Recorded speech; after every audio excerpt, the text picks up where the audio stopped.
Hey, what's going on? It's Lewis here with Crypto Elite, and in today's video, I'm going to be going over some really important trading fundamental principles that you need to know if you are trading cryptocurrencies, or really trading anything for that matter. Okay, before we start, two things I want to say. The first thing is that I got this information from Jacob over at I Love Crypto. He is one of my favorite cryptocurrency influencers, and so this is a lot of his information that I am redistributing to you guys. And the second thing is that, obviously, disclaimer, this is not financial advice. I'm not a financial advisor, and, the whole deal with that.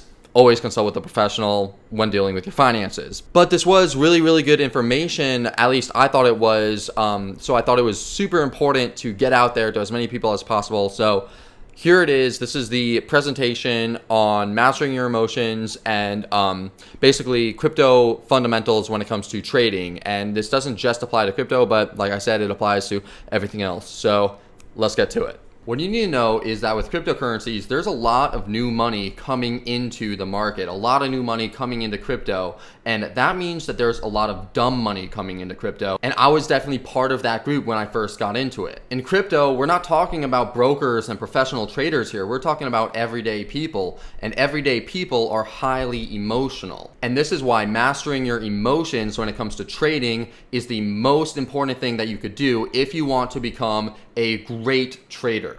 Now, one of the best ways to master your emotions is to understand market psychology and to understand market cycles. And we have talked about this in the past, but I'm going to reiterate it here because it is that important. So I'm going to take myself off the screen and get to the slides. Okay, so this is the psychology of a market cycle graph that we went over before, and this right here, this is where the smart money comes in. This is where the smart money starts to accumulate their assets. Then what happens is the market starts going up and it becomes more socially aware, and then it booms up in price, and this is what's known as a parabolic wave. This is when it skyrockets and everyone thinks that they're a genius. This is what happened in December and January of 2017, 2018, when it went from around $4,500 to around $20,000. And that means that it went up around 4x. And then it dropped back down to around $10,000. And this has actually happened before, so let me pull up the graphs. So, okay, you could see right here, this is where it went from around the 4,000, 4,500 area range up to the 19,000 range, and then it dropped back down, right? Well, if you scroll back a little bit and then you scroll in, you could see that this sort of happened before, when it went from around $900 up to around $3,000. So that means that it tripled in price back then, and then it went back down to around $2,500. It went all the way down to around $1,800 at one point. And if you scroll back even further in time, before that, it went from around $200 all the way up to around $700 or around $800. And that's about a 3 or 4 times X in gains back here. And this was all the way back in 2015 to 2016. And so it tripled or quadrupled, and then it went back down and it consolidated around $500-600. So you could see this has happened over and over and over again. And so you need to know that it will come back down from the highs at one point.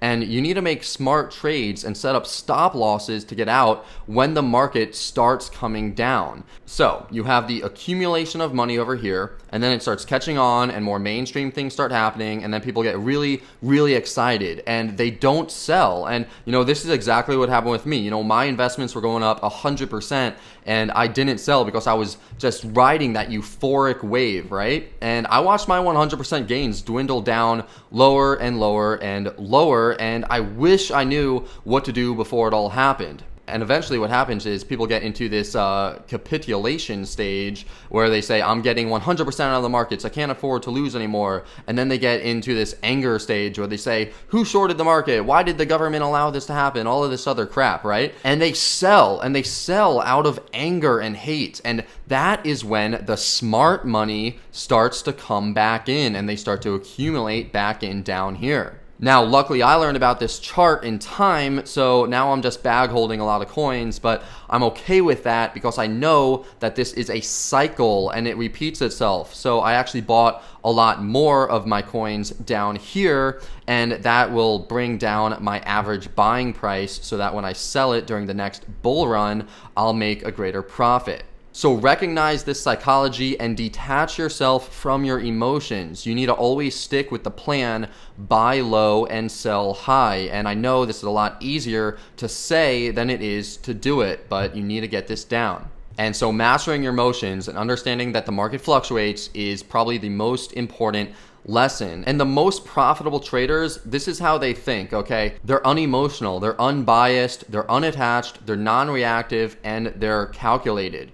These are the characteristics that create a great successful trader, and this is what you want to encompass if you want to actually be a great trader. And here's a really big thing that people need to learn. You got to learn to let go of your ego, okay? This, spans way further out than simply trading and cryptocurrencies, but this is what we're focusing on. So you need to separate yourself from your ego. Losing money is part of the game. You lose 5%, you gain 10%. You lose 5%, you gain 10%. You lose 20%, you gain 50%. It's part of the process. So I'll go through these. Just your gains and your losses, they're not a value of yourself. They are not who you are as a person. So don't identify with your trades. You should not emotionally attach yourself to your trades and shouldn't be part of who you are. You need to continually learn. There's no such thing as failure, okay? There's only learning opportunities. You need to say, what did I do with this trade? What did I do right? What did I do wrong over the last few trades? And how can I improve? So continually strive for improvements and greater precision with your trades. You need to focus on performance, and that means keeping track of things and seeing how you can make it better. And you need to base your trades not off of emotions, because basing your trades off of emotions will burn you in the long run. And this is something I learned a long time ago. So just make nothing a big deal. Making a lot of money, it's not really a big deal. So you don't become euphoric, right? Like what we talked about before during those big bull runs. And losing money, it's not a big deal either. So don't become depressed and play the revenge game where you put your money on a trade to make up for the previous losses, because you'll get burned if you keep on doing that.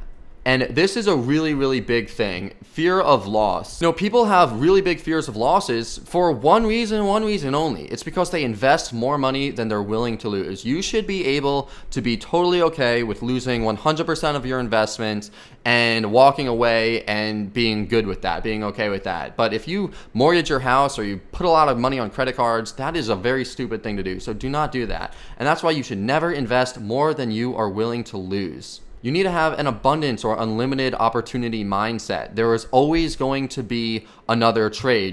Don't have that scarcity mindset where you say, oh no, I need to get in on this trade. It's going up. I need to get in on it. If I miss out, then I'll miss out on everything. No, there's always going to be more trades. And remember this statistic, 90% of traders lose money. And that's because they trade with their emotions. So remember what we said before. And a really good strategy is to actually just take out your initial investment, okay? I mean, let's say you're married and your significant other doesn't want you trading. Take out your initial investment and you'll be playing with the house's money. So you'll be good in that situation. And this is a really great strategy. So if you put in 10 grand and you double it to 20, take 10 grand out, and now you're playing with the house's money and it won't really matter. And now going on to the fear of missing out, FOMO. FOMO is totally real and you need to control it or else it will control you. So going back to this chart, a great time to get out is actually up here. Obviously up here would be the best time to get out, but trying to call the tops or call the bottoms is really, really difficult. So just seeing like during this thrill stage where everyone is about to get euphoric, or during the euphoric stage, right when everyone becomes euphoric, that's a good time to get out and scale your profits around, 5% before you think it's going to be the top. And then, you could see if it continues to go up or if it goes back down. The cycle will happen again. So give it some time to go back down and be patient. Don't get impatient with this, okay? People, they don't want to sell because they think it's going to go higher and higher and higher. Your likelihood of it going higher than the all-time highs is really low. And that's one of my rules that I always keep. Never buy at the all-time highs. look, making profit is the best strategy. So it doesn't matter if you make 10% because you bought here and you sold right here, or you make 50% because you bought here and you sold here, or you make 100% because you bought here and you sold up here. Profit is profit. Now, you should always scale out, and we're going to talk about that later on, but never be upset about taking profit because it can always go down. And that's why I say take your profits during the huge rallies, because it might go higher, it might not. Regardless, guaranteed profit is always better than possible profits. Okay guys, so that was the video, that was the presentation. I hope you liked it. If you did, be sure to give it a thumbs up. Comment below what you thought. If you're not already subscribed, be sure to hit that subscribe and that notification bell button so that you never miss out on new videos. And other than that, like always, you're awesome. Let's get to the moon together. Let's stay profitable, and I'll see you in the next video.